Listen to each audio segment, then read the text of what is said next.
SIR की प्रक्रिया जो उत्तर प्रदेश में चल रही है उसे बीजेपी ने एक मजबूत हथियार की तरह इस्तेमाल करते हुए जमीन पर अपने वोटर्स को और जागरूक करने के लिहाज से तैयारी शुरू की है।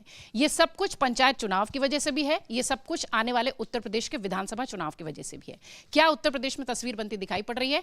मेहमानों से आपका परिचय कराते हैं, उसके बाद फिर विश्लेषण को आगे बढ़ाते हैं। अनुराग वर्मा जी हमारे साथ हैं, पूर्णिमा त्रिपाठी जी हमारे साथ हैं, अजय सेतिया जी हमारे साथ हैं, राकेश शुक्ल जी हमारे साथ हैं, विनोद अग्निहोत्री जी हमारे साथ हैं और अमर उजाला डिजिटल के संपादक जयदीप कर्णिक जी भी हमारे साथ हैं।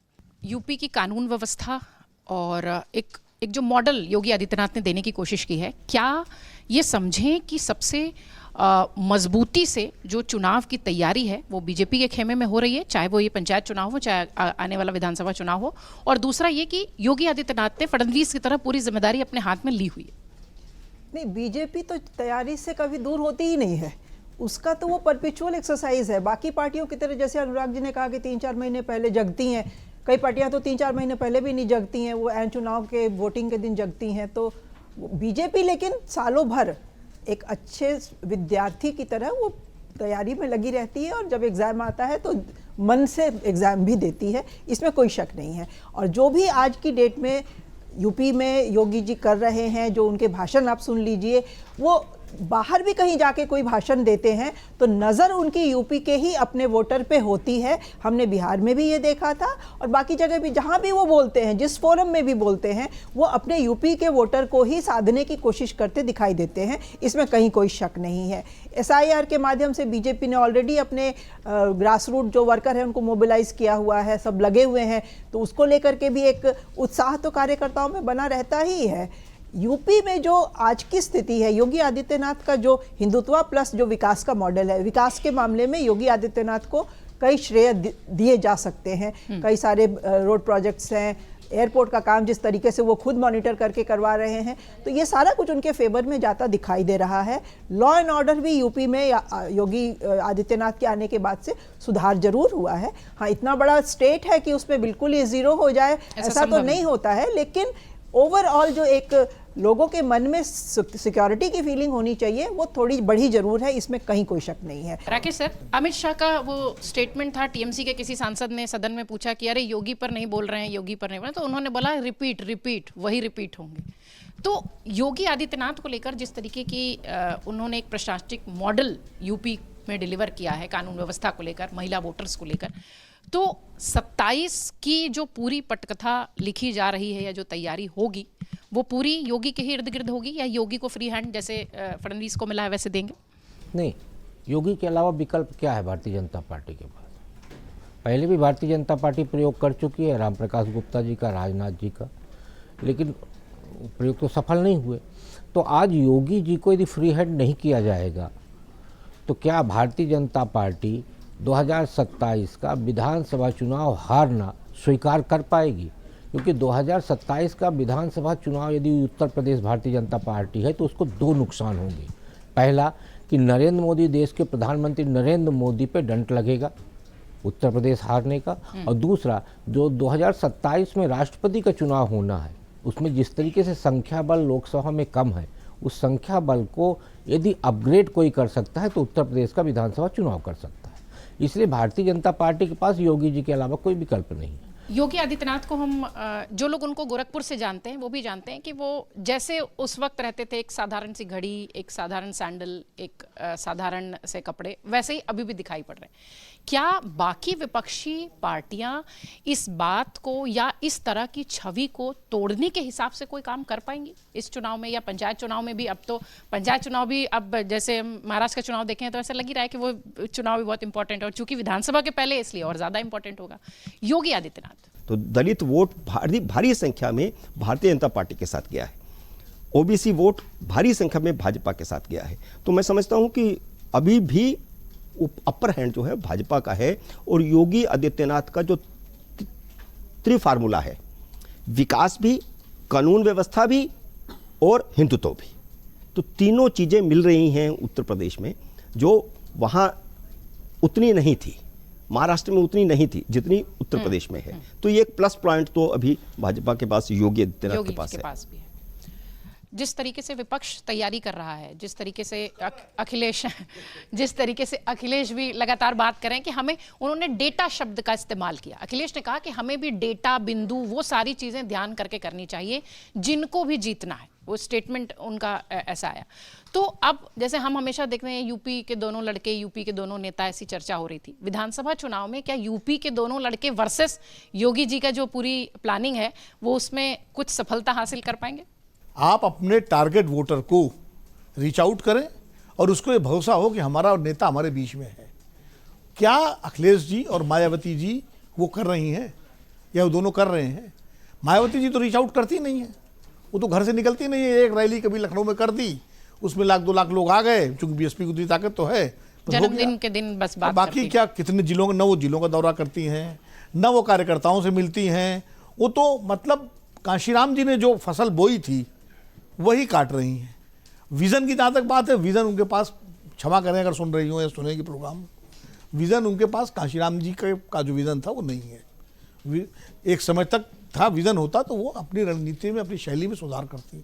तो वो तो इस भरोसे पे हैं कि जैसे दलित जो है, चूंकि जगह जगह दलितों की पिटाई की बहुत घटनाएं आई हैं उत्तर प्रदेश में, तो उनको लगता है दलित फिर कहाँ जाएगा, स्वाभाविक पार्टी बीएसपी है, आ जाएगा उसके साथ, दलित आ जाएगा, ब्राह्मण नाराज हैं, थोड़ा ब्राह्मणों की बात कर दो, सतीश मिश्रा को कुछ आगे कर दो तो ब्राह्मण भी आ जाएंगे, बाकी जब ब्राह्मण दलित आ जाएंगे तो मुसलमान आ ही जाएंगे, तो सरकार बन जाएगी। वो तो इस सीधे सीधे सिंपल, लेकिन चीज़ें इतनी सरल होती नहीं हैं। नंबर 1, पहली बात तो ये है कि ब्राह्मण बीजेपी से रूठा है, नाराज नहीं है। रूठने और नाराज होने में फर्क है। रूठता है, बच्चा मान लीजिए टॉफी नहीं दी उसको, बड़े दूसरे को दे दी तो कहेगा हमको नहीं दी, नाराज होकर घर के दरवाजे बैठ जाएगा, खाना नहीं खाएगा, मुंह बनाएगा, थोड़ा यही होता है रूठना। लेकिन जब उसको पुचकार दिया जाता है, आ जाता है अपने घर पे। तो ब्राह्मण कहीं नहीं जा रहा। वो ब्राह्मण जो गलतफहमी हो किसी को, वो बीजेपी के साथ ही है। बहुसंख्या की बात कर रहा हूँ, मतलब ये नहीं कि 100% तो कोई बजाती किसी साथ नहीं। दूसरी बात ये है कि अखिलेश जी भी रीच आउट नहीं कर रहे हैं। अखिलेश जी जैसे मुलायम सिंह जी थे, पूर्णिमा जी तो जानती, हम लोग तो बहुत कवर करते थे, मुलायम सिंह घर नहीं बैठते थे कभी। वो चुनाव हारने के बाद भी 2-4 महीने बाद वो निकल पड़ते थे और पूरे प्रदेश का इतना दौरा करते थे कि हर जिले में। अखिलेश जी उससे नहीं कर रहे हैं। तो आपको ठीक है, लोकसभा में अच्छी सफलता मिल गई, उससे बहुत सारे कारण थे।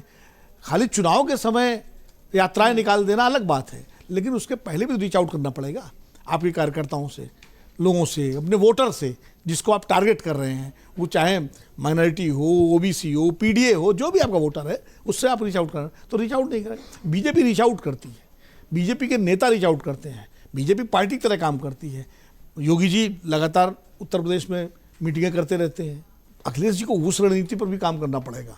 ये सारी चीज़ें जयंत से अलग हो ही चुके हैं। तो मुझे लगता है सिर्फ डेटा इंपॉर्टेंट है, लेकिन बीजेपी से सिर्फ डेटा ही सीखने की जरूरत नहीं है। बीजेपी से डेटा, नैरेटिव, रीच आउट करना, पॉलिटिकल मैनेजमेंट, बूथ मैनेजमेंट, ये सब सीखने की जरूरत है और 24/7 काम करने की सीखने की जरूरत है। और कांग्रेस की तो मैं बात इसलिए नहीं कर रहा हूँ कि कांग्रेस के पास उत्तर प्रदेश को लेकर ना नेता है, ना नीति है, ना नियत है। योगी आदित्यनाथ एक ऐसा फेस है जो कि अब उनसे बहुत ज्यादा सवाल नहीं किए जाते। 2022 के बाद तो खासतौर से जो उन्हें गोरखपुर से जानते हैं, वो वैसे ही साधारण छवि में अभी भी वैसे ही रहते हैं जैसे। तो उनका जो कनेक्ट है वोटर से, प्लस में उनका हिंदुत्व वाली छवि, प्लस में क्विक डिलीवरी, ये सारी चीज़ें जब एकजुट हो जाती हैं तो योगी को अपने आप ही बहुत मजबूत बना देती हैं और विपक्ष के नेता अपने आप कमज़ोर दिखाई पड़ते हैं। ये वाला जो विधानसभा चुनाव है, क्या ये पूरी तरह से योगी फोकस्ड होगा? निश्चित तौर पर होगा। और 22 के बाद आपने ठीक कहा, 22 तक भी ये था कि चलो एक बार जीत गए और बड़ी धूम मच गई और बनेंगे नहीं बनेंगे करते कराते वो बन गए थे चेहरा। लेकिन जिस तरीके से प्रशासनिक पकड़ उन्होंने दिखाई है पूरे उत्तर प्रदेश पे, खास तौर पर जो बार बार बात हो रही लॉ एंड ऑर्डर वाली, हम ये देखते हैं कि कहीं भी कोई बड़ी घटना होती है तो तुरंत सक्रिय किया जाता है। ऐसा नहीं कि घटनाएं नहीं हुई है, चाहे संभल हो, चाहे इसके पहले दूसरे हो, झंडा चढ़ाने वाली बात हो, कावड़ियों वाला विवाद हो, सब होता है। लेकिन प्रशासनिक तंत्र पर मजबूत पकड़, अधिकारियों पर सख्ती, और उन्होंने ये बता दिया कि वो केवल गोरखपुर के जो मठ से आने वाले एक योगी नहीं है, वो प्रशासन करना भी जानते हैं और उस पर सख्ती रखते हैं। अगर सड़क पर चलने वाला आम आदमी कहता है कि हम पहले से बेहतर महसूस करते हैं, सुरक्षित महसूस करते हैं, महिलाएं कहती हैं कि हम बेहतर महसूस कर रहे हैं, तो फिर वो बात है। उसके साथ साथ उन्होंने जो अजय जी बात कर रहे थे, वो उसी त्रिशूल को उन्होंने थामा हुआ है। उन्होंने विकास, पूरा डेवलपमेंट होना चाहिए, उस पर भी ध्यान दिया है। उसके साथ साथ उन्होंने अपनी जो हिंदुत्ववादी छवि थी उसको भी साथ में रखा है, और प्रशासनिक तंत्र को मजबूत करने की भी जो उन्होंने अपनी रणनीति अपनाई है वो भी कारगर है। बड़ी बात ये नहीं कि वो कितना अच्छा काम कर रहे हैं, बड़ी बात ये भी है कि विपक्ष उनकी गलतियों को क्या इस तरह से हाईलाइट कर पा रहा है। नहीं कर पा रहा। ऐसा तो है नहीं कि गलतियां नहीं हो रही है, ऐसा तो है नहीं कमियां हो रही।